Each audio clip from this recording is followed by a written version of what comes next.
Можеш ли бавно, по-бавно пораствай? Можеш ли бавно? Много тайни знам.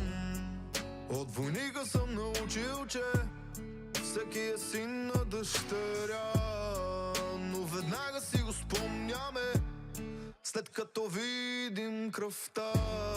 От комарджията го знам, че тръпката е в страста, но хванеш ли една ръка и няма нищо по-натам.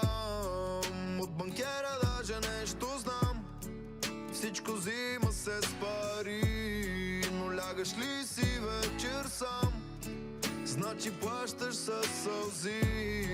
Веднъж ми каза морето, знай аз няма да се спра, но имам нужда от небето, за да преборя брега.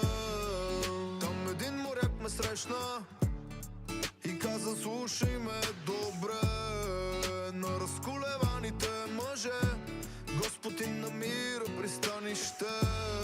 Веднъж един готвач ми каза, че всичко готви се само, и даже малко ми отряза, и тука прати ме с добро.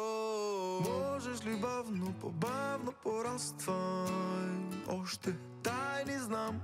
Можеш ли бавно, по-бавно пораствай? Още тайни знам.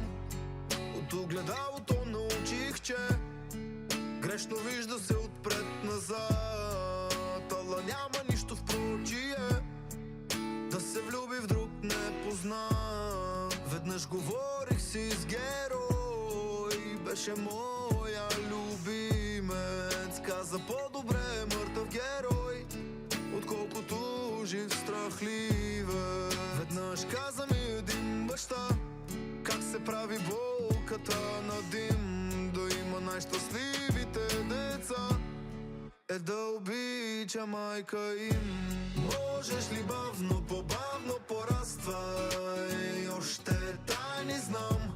Можеш ли бавно, по-бавно пораствай? Още тайни знам. Можеш ли бавно